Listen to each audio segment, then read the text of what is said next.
Hi friends, welcome back to my channel. SNMR Sridhar గారి అన్ని స్టోరీస్కి copy rights ఉంటాయండి. ఆయన స్టోరీస్ని ఆయన పర్మిషన్ లేకుండా ఏ ఛానల్లోనూ అప్లోడ్ చేయడానికి వీల్లేదు. దయచేసి అలా చేయవద్దని మనవి. ఇన్ కేస్ ఈ స్టోరీ చదువుతున్న వాళ్ళు ఎవరైనా ఆయన స్టోరీస్ని మరే ఛానల్లో అయినా విన్నట్లయితే దయచేసి నాకు ఇన్ఫామ్ చేయగలరు. నేను రైటర్కి చెప్తాను, ఇమ్మీడియట్గా ఆయన యాక్షన్ తీసుకుంటారు. ఇక లేట్ చేయకుండా వీడియోలోకి వెళ్ళిపోదాం. ఎస్ఎన్ఎంఆర్ శ్రీధర్ గారు రాసినటువంటి అర్జునామృతం 61వ భాగం. తన బుగ్గలు నొక్కిపట్టి, నీ ఏడుపుకి నేను కరుగుతాననుకోకు అంటూనే విసురుగా తనని తోసేశాడు. డోర్కు కొట్టుకుపోయేది కాస్త తమాయించుకొని నిలబడింది. నా మీద ప్రేమున్నట్టు ఇన్ని రోజులు చాలా బాగా నటించావురా. నిజంగా పిచ్చిదాన్ని. నీ ప్రేమ నిజమనుకొని సంబరపడిపోయాను. నువ్వు పిచ్చిదానివేంటే, చాలా తెలివైన దానివి. ఈ ఇంట్లో అందరినీ నీ బుట్టలో వేసుకొని నువ్వెంత చెప్తే అంతన్నట్టుగా ఆడిస్తున్నావు.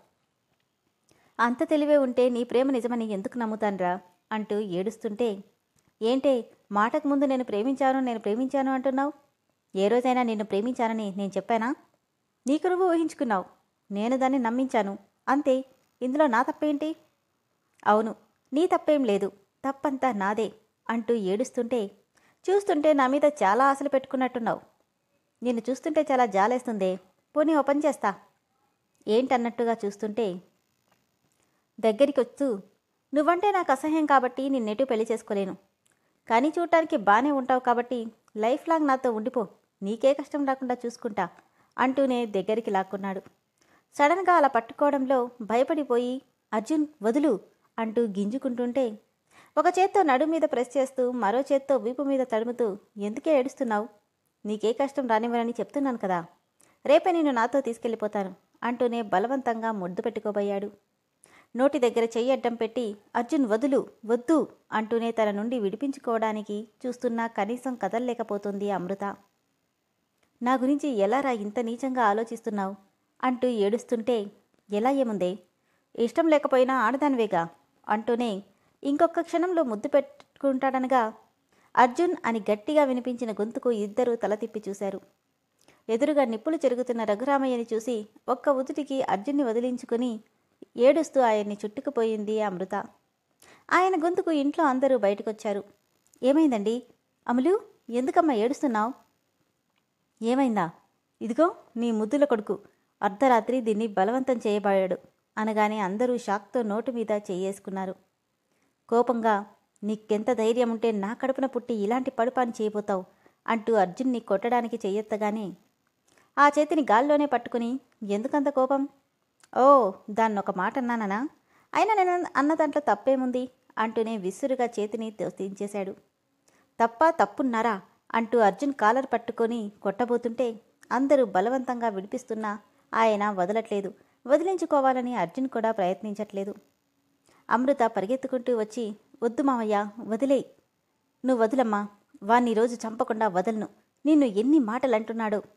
పర్లేదులే మావయ్య, వదిలేయ్, నువ్వు ఆవేశపడకు, ముందిక్క నుండి పద అంటూ లాక్కెళ్ళినట్టే తీసుకుంటుంటే గట్టిగా క్లాప్స్ కొడుతూ, శభాష్, ఇలా అమాయకంగా నటించి అందరినీ చాలా బాగా బుట్టలో వేసుకున్నావు కదా.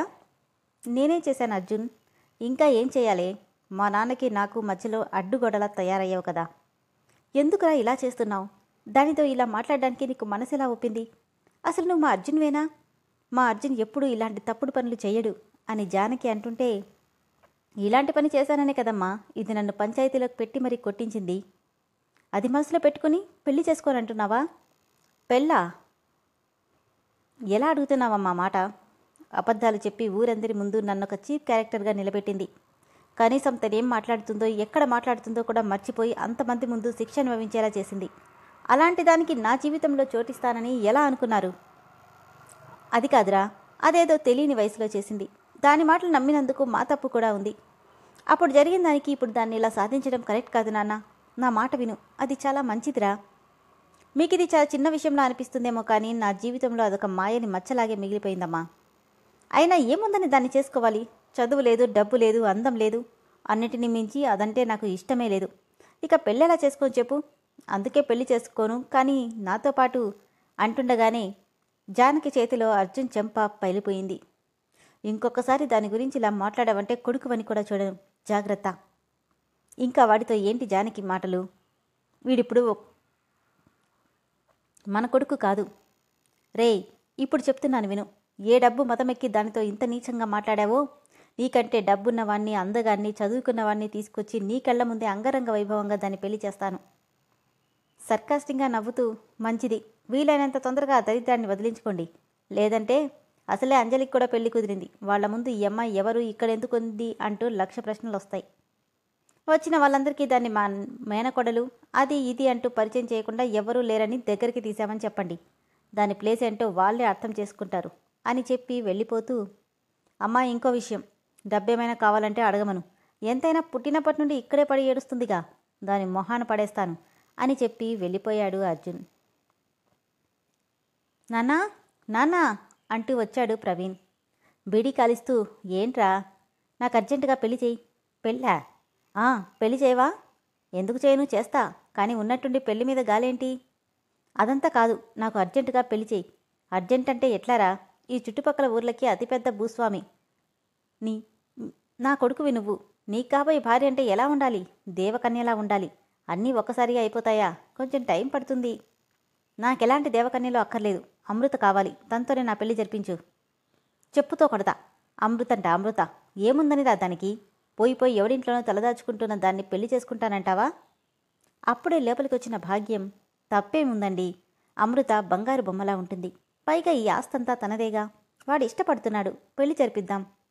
చీనోర్మయ్, ఇంకొకసారి ఈ ఆస్తంతా ఆ పిల్లది అన్నామంటే చంపేస్తాను. సరే అననులేండి, కానీ వీళ్ళిద్దరికీ పెళ్లి మాత్రం జరిపించండి. అవును నాన్న, నాకు అమృత అంటే చాలా ఇష్టం. నేను తననే పెళ్లి చేసుకుంటాను. ఎలాగైనా మా ఇద్దరికీ పెళ్లి చేయి.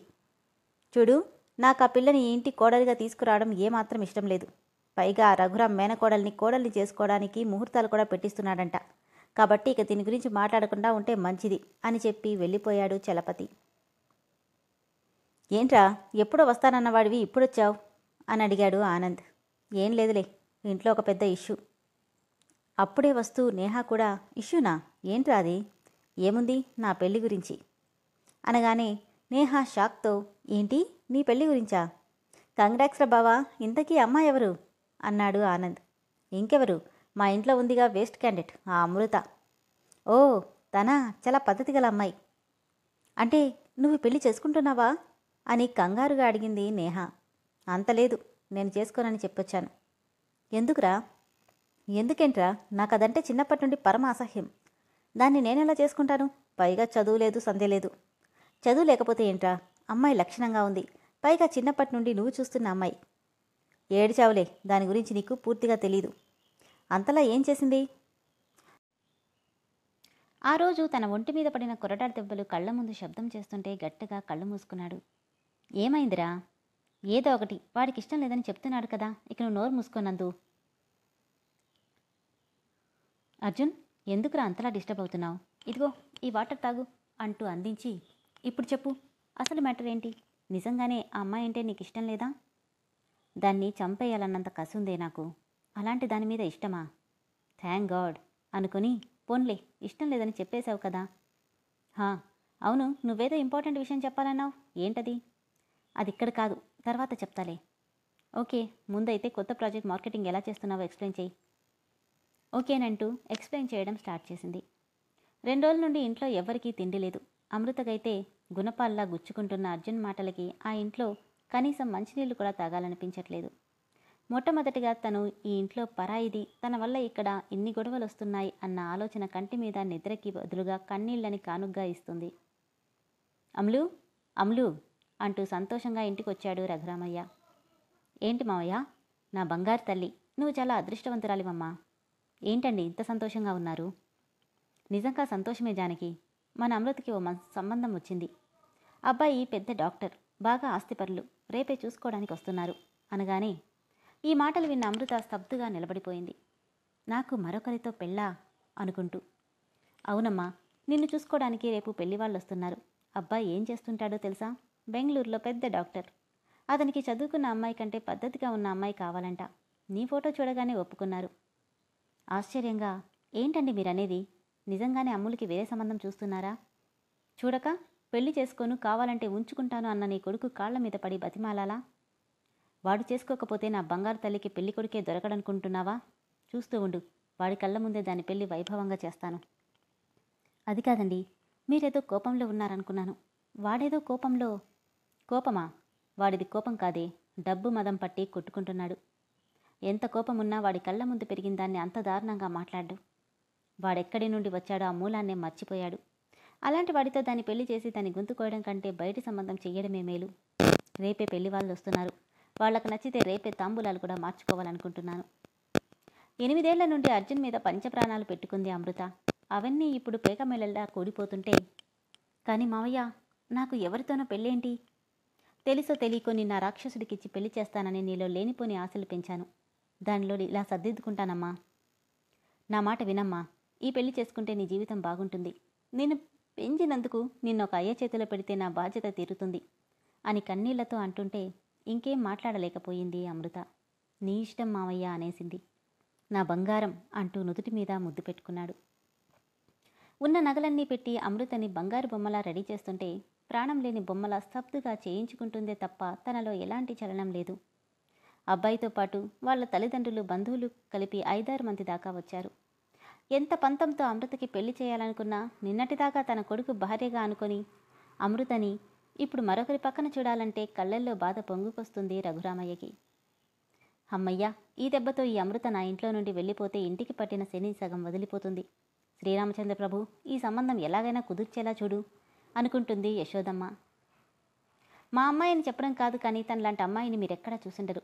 ఇంటి పని, వంట పని ఒక్కటేంటి, అన్ని పనులు చాలా బాగా చేస్తుందండి అని రఘురామయ్య చెప్తుంటే, చూస్తుంటేనే తెలుస్తుంది రఘురామ్ గారు, ఆ అమ్మాయి మాకు చాలా బాగా నచ్చింది. నువ్వేమంటావురా? నువ్వేమైనా అడగాలనిపిస్తే అడుగు అన్నాడు అబ్బాయి తండ్రి. అమ్మాయి నాకు ఓకే, కాకపోతే నాకు ఒక డౌట్, దాన్ని కొంచెం క్లియర్ చేస్తే బాగుంటుంది. అడుగు బాబు. ఏం లేదు, మీకు అబ్బాయి ఉన్నాడనుకుంటా. అవును, అతను పెద్ద కంపెనీ పెట్టి సక్సెస్ఫుల్గా రన్ చేస్తున్నాడని విన్నాను. మరి మీ అబ్బాయికి చేసుకోకుండా బయట సంబంధం ఎందుకు చూస్తున్నారు? అందరూ అనుకుంటే సరిపోదు కదా బాబు, వాళ్ళకి ఇష్టం ఉండాలిగా. అదే ఎందుకు ఇష్టం లేదు? కలిసి పెరిగిన వాళ్ళు కదా, అందుకే పెళ్ళంటే పెద్దగా ఆసక్తి చూపించలేదు. పైగా మా అబ్బాయి ఇంటర్లో ఉండగానే వేరే ఊర్లో చదువుకున్నాడు. 6 ఏళ్లుగా బయటే ఉంటున్నాడు. 2 ఏళ్ల క్రితమే వచ్చాడు. ఓ, అంటే 2 ఏళ్ల నుండి మీతోనే ఉంటున్నాడా? అంటే కంపెనీ పెట్టింది బెంగళూరులో కదా, అప్పుడప్పుడు వస్తుంటాడు. కానీ ఇవన్నీ ఎందుకు అడుగుతున్నారు? ఏం లేదండి, నేనింత పెద్ద డాక్టర్ని అయ్యుండి చదువు లేకపోయినా తనని చేసుకోవాలనుకున్న దానికి రీజన్, ఇప్పటి కాలంలో ఆడపిల్లలు ఎలా ఉన్నారో నాకు బాగా తెలుసు. భూతద్దం పెట్టి వెతికినా ఫస్ట్ హ్యాండ్ అమ్మాయి ఒక్కరు కూడా దొరకరు. నాకు ఎక్కడ రెడ్ మార్క్ లేని అమ్మాయి కావాలి. బట్ ఇక్కడ మీ మాటల్ని చుట్టుపట్టి చూస్తే కొంచెం తేడాగానే ఉంది. తేడాగానా? ఏం మాట్లాడుతున్నావు బాబు? ఈ కాలంలో 10 రోజుల పరిచయం ఉన్న ఫ్రెండ్స్ని నమ్మలేం. అలాంటిది చిన్నప్పటి నుండి ఒకే ఇంట్లో కలిసి పెరిగిన బావమరదళ్ళు ఊరికే ఉంటారంటే నమ్మకం ఏంటి? నువ్వేం మాట్లాడుతున్నావో నాకు అర్థం కావట్లేదు బాబు. అదేనండి, నేనెటు డాక్టర్ని కదా, మీరు ఒప్పుకుంటే తనకు ఒకసారి టెక్స్ట్ చేస్తాను. ఎక్కువసేపు పట్టదు, జస్ట్ 5 మినిట్సే అనగానే అతనన్న మాటలకి అందరికీ నోట్లో మాట కూడా రాలేదు.